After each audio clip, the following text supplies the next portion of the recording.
이 시간 우리 하나님의 말씀 에베소서 2장 1절에서 9절 말씀 같이 보도록 하겠습니다. 에베소서 2장 1절에서 9절 말씀입니다.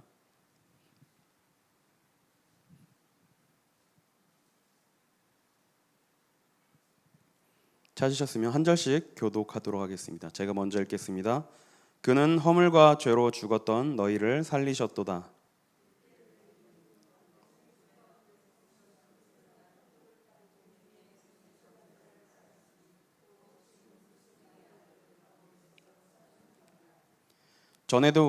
전에는 우리도 그 가운데서 우리 육체의 욕심을 따라 지내며 육체와 마음에 원하는 것을 하여 다른 이들과 같이 본질상 진노의 자녀이었더니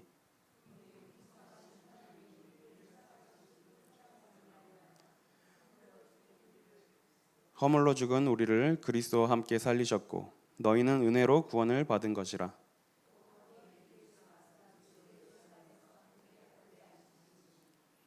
이는 그리스도 예수 안에서 우리에게 자비하심으로써 그 은혜의 지극히 풍성함을 오는 여러 세대에 나타내려 하심이라.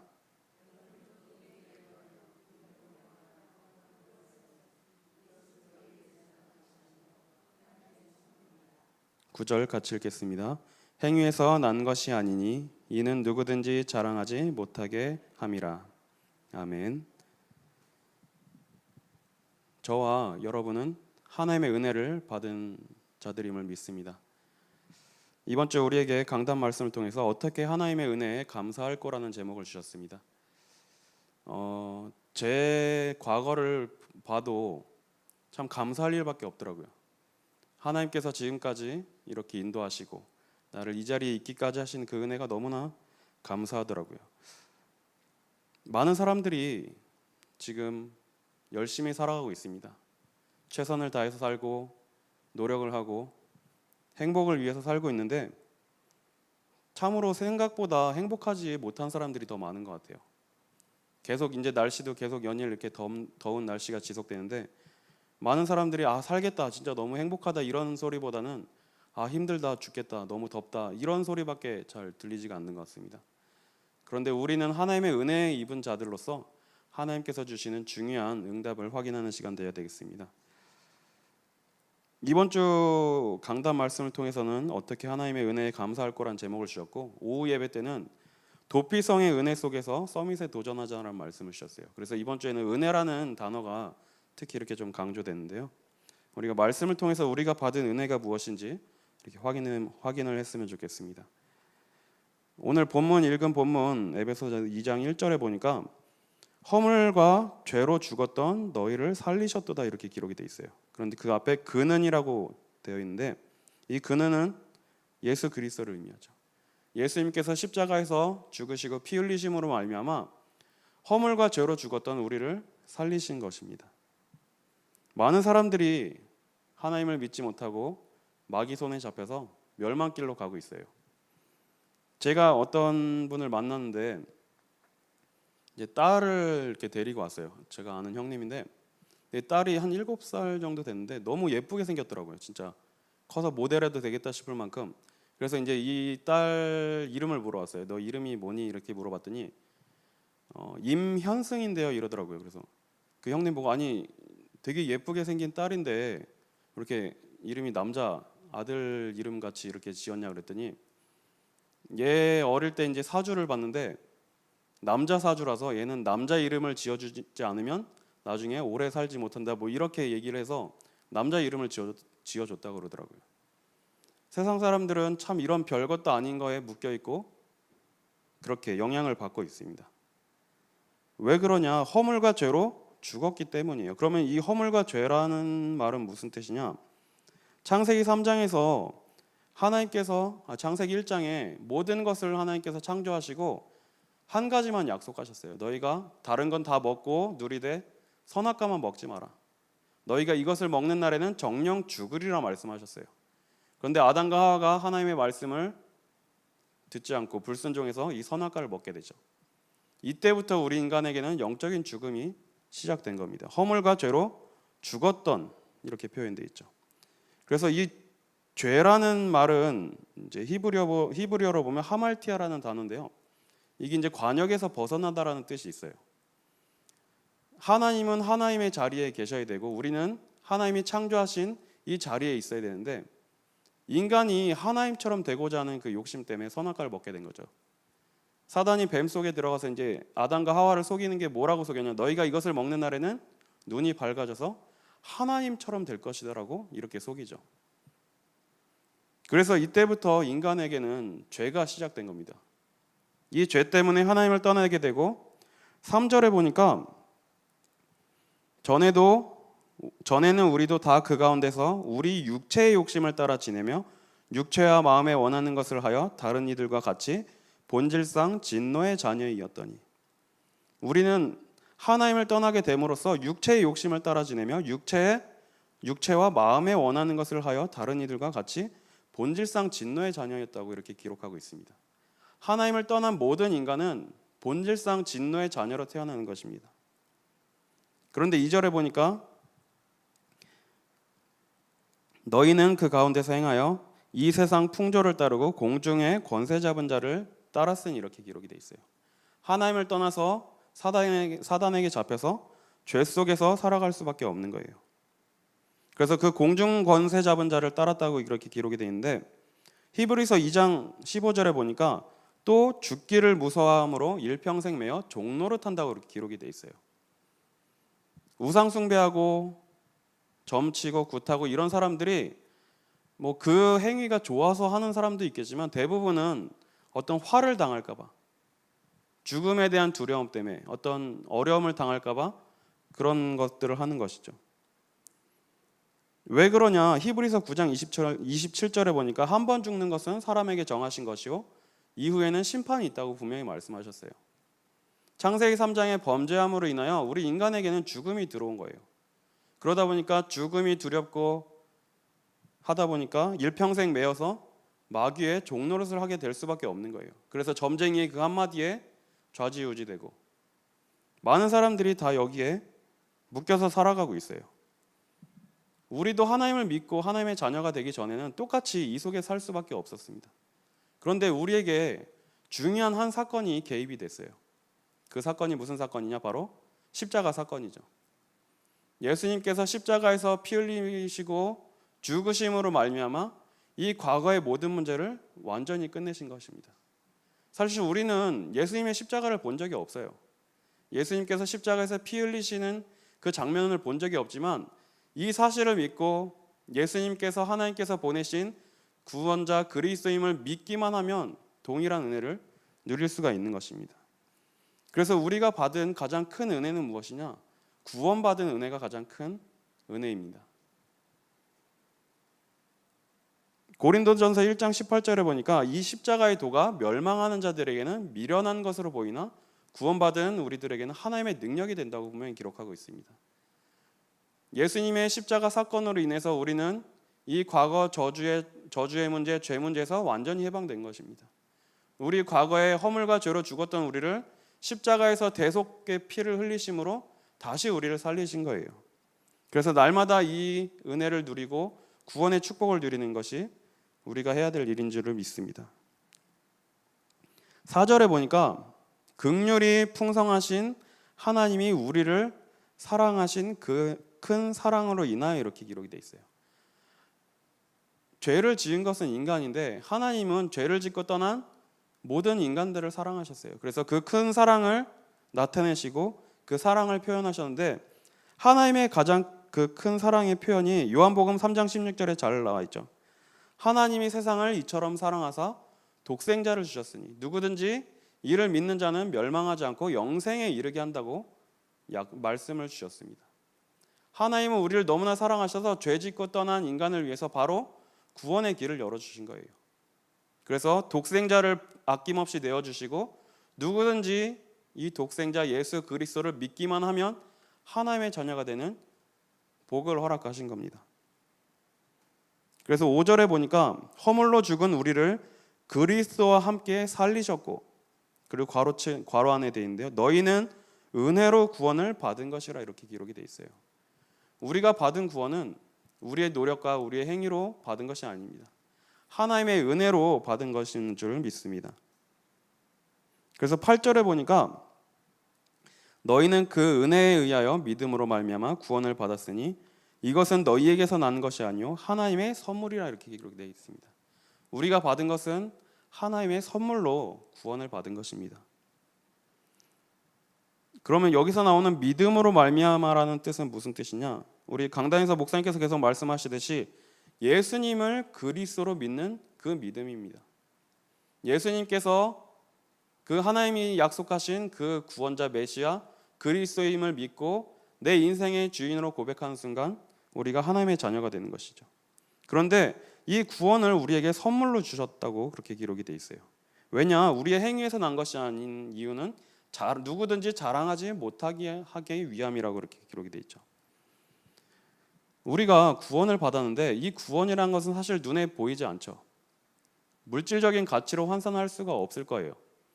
그러면 우리가 이 받은 구원이 우리가 죄와 저주에서 해방되고 하나님의 자녀가 되고 또 죽어서는 천국에 가서 영생 복락을 누리는 이 구원의 축복이 경제적인 가치로 물질적인 가치로 환산하면 얼마 정도 될까요?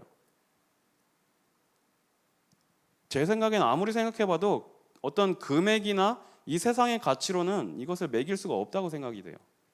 우리가 받은 구원의 축복은 이 세상의 어떤 것으로도 주고 살 수가 없는 것이죠. 왜냐? 돈을 주고 살 수 있는 거라면 구원받을 수 있는 사람들이 제한되겠죠. 일단 저부터도 구원을 받지 못할 거예요. 물질적인 것이 필요하다면.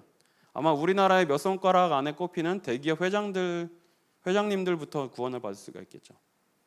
하나님은 누구에게나 다 공평하게 구원의 길을 열어주셨어요. 돈이 드는 것도 아니고 노력이 드는 것도 아니고 어떤 행위가 필요한 것이 아니라 오직 한 가지 믿음만 있으면 구원을 받을 수 있도록 모두에게 공평한 구원의 길을 열어주신 것입니다. 마태복음 18장 23절에서 35절에 보면 예수님께서 이제 빚진 자의 비유를 이제 말씀하시죠. 여기 보면 어떤 주인이 이제 빚을 청산을 하는데 빚을 이제 받으려고 하는데 10,000달란트 빚진 자를 데리고 와요. 근데 이 10,000달란트라는 금액이 뭐 지금 많은 사람들이 지금의 화폐 단위로 이렇게 많이 환산을 하는데 뭐 그래서 어떤 사람들은 뭐 이게 한 5조 정도 되는 금액이다. 또 어떤 사람은 한 20조 정도 되는 금액이다. 뭐 이렇게 얘기하는데 사실 지금의 가치로 환산하는 것은 뭐 그렇게 중요한 것은 아닙니다. 어쨌든 이 10,000달란트라는 빚은 평생 개인이 노력해도 갚을 수 없는 그런 금액을 뜻해요. 일평생 노력해도 우리의 그 힘으로는 갚을 수 없는 빚이에요. 그래서 이 빚을 갚을 수 없기 때문에 자녀들도 노예로, 자기 부인도 노예로 끌려가게 생기고 다 모든 것을 바쳐도 모자랄 판인데 이 주인이 보고 너무 안타까워서 빚을 탕감해 주죠. 그래서 이제 이 사람이 너무 기뻐가지고 해방감을 느끼면서 이렇게 집에 돌아가는데 길에서 자신한테 100데나리온을 빚진 사람을 만나죠. 이제 데나리온은 1데나리온이 이 당시에 성인 남성의 하루 품삯이라고 해요. 하루 일해서 벌 수 있는 돈이 1데나리온이에요. 그럼 이제 100데나리온이면 한 3달 조금 넘게 이렇게 일을 하면 모을 수 있는 돈이겠죠. 그런데 자신이 10,000달란트를 탕감받았음에도 불구하고 100데나리온을 빚진 사람 만나니까 그 자리에서 바로 내놓으라고 하고 좀만 기다려달라고 하니까 바로 데려가서 이제 옥에 가두고 이런 장면이 나오죠. 저는 이제 이 본문을 자주 이렇게 묵상을 하게 되더라고요. 왜냐? 저 또한 이 10,000달란트를 탕감받은 사람처럼 하나님께 정말 갚을 수 없는 은혜를 받은 사람입니다. 그래서 우리는 은혜로 빚진 자들이에요. 그런데 이 은혜가 약해지고 희미해지면 나에게 조금 잘못한 사람, 피해를 준 사람, 오늘 그 아까 말씀드린 대로 100데나리온 빚진 사람, 이런 사람 만나면 용서할 수가 없는 거예요. 이미 나는 더 큰 은혜를 받고 모든 것을 용서받았는데 내가 받은 이 구원의 축복과 감사를 조금이라도 놓치게 되면 이렇게 될 수밖에 없는 거예요. 그래서 이번 주에 하나님께서는 강단을 통해서 목사님을 통해서 파격적인 은혜를 주셨다는 말씀을 주셨어요. 이 10,000달란트 탕감받은 이 사람의 비유를 보면 우리가 받은 은혜는 파격적인 은혜예요. 왜냐? 우리가 평생 애써서 노력하고 아무리 힘써도 갚을 수 없는 그 죄와 허물인 거예요. 그런데 우리의 뭐 어떤 행위나 우리의 모습과 우리의 그런 것을 보지 않으시고 모든 것을 은혜로 선물로 완전히 탕감해 주신 거예요. 그래서 날마다 우리가 이 은혜를 기억하고 이 은혜를 누려야 될 줄 믿습니다. 그러면서 우리가 앞으로 살아가면서 구원받은 하나님의 자녀로서 누릴 축복이 무슨 축복이냐? 6절에 보니까 또 함께 일으키사 그리스도 예수 안에서 함께 하늘에 앉히시니, 우리에게 하늘 보좌의 축복을 허락하신 거예요. 우리가 이제 이 복음을 들고 가는 모든 곳에 보좌에 계신 그 능력이 우리와 함께 하는 것입니다. 그리고 7절에 보니까 이는 그리스도 예수 안에서 우리에게 자비하심으로써 그 은혜의 지극히 풍성함을 오는 여러 세대에 나타내려 하심이니라. 오는 여러 세대에 이 은혜를 나타내려 하신다고 기록하고 있습니다. 우리가 이제 해야 될 일은 한 가지밖에 없습니다. 우리가 받은 이 은혜를 주변 사람들에게 전달하는 것입니다.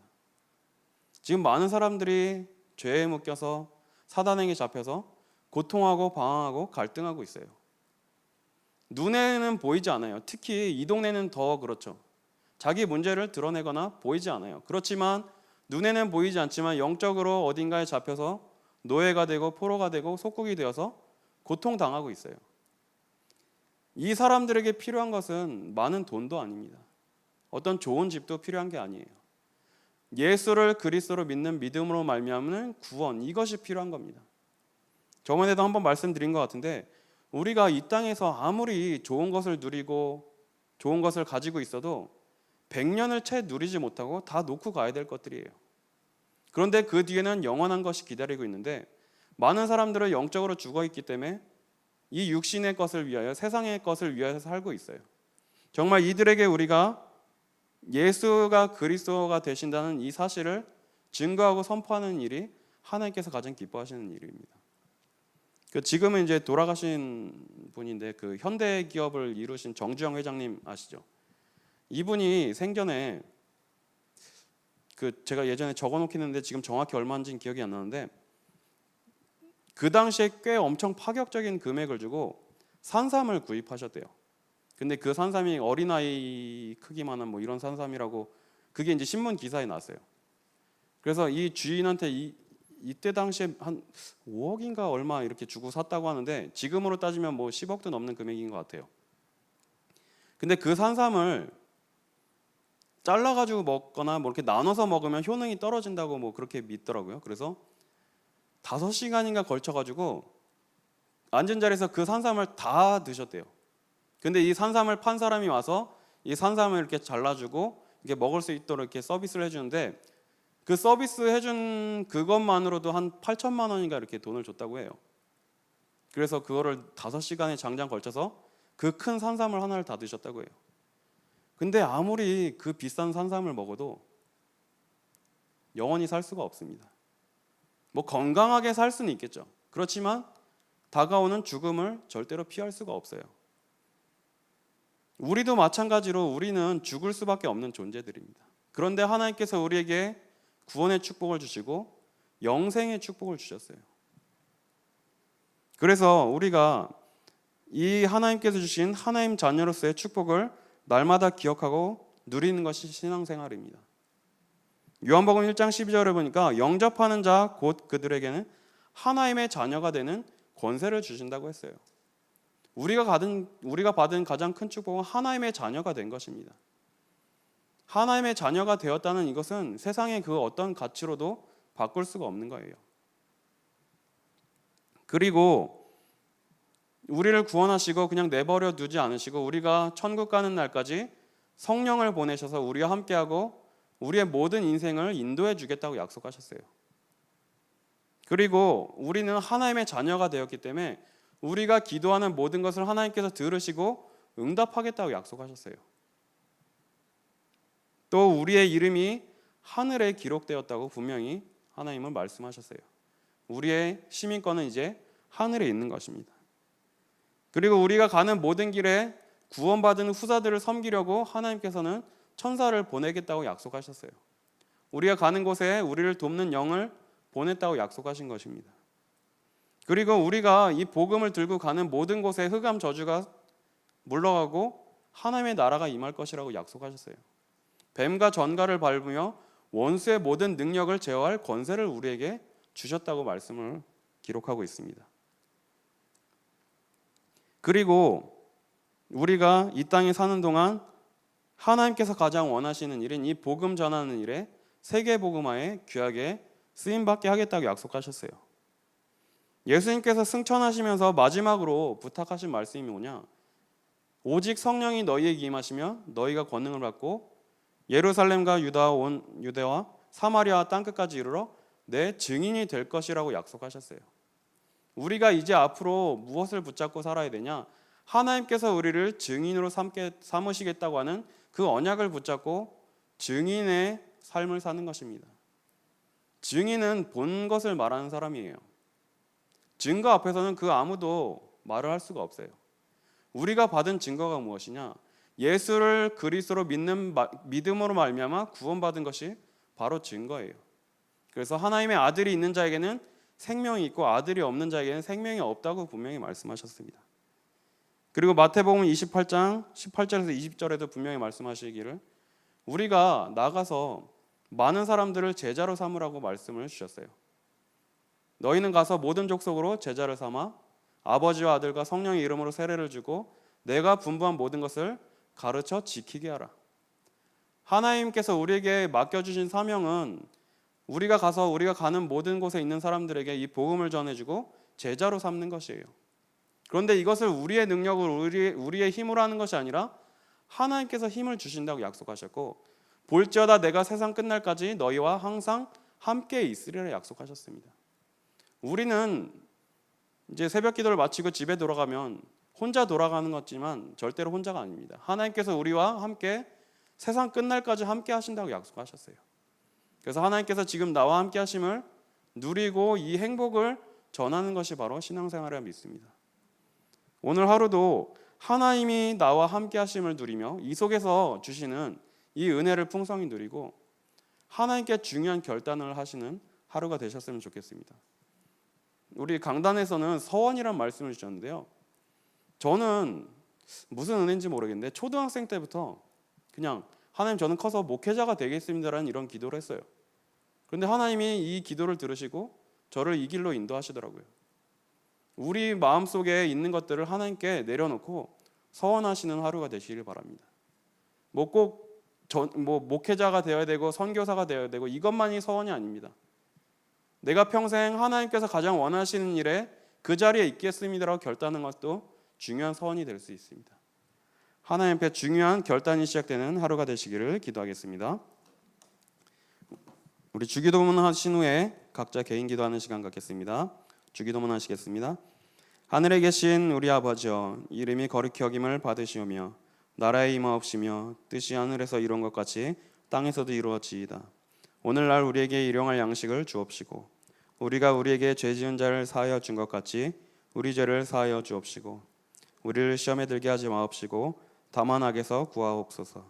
대개 나라와 권세와 영광이 아버지께 영원히 있사옵나이다. 아멘.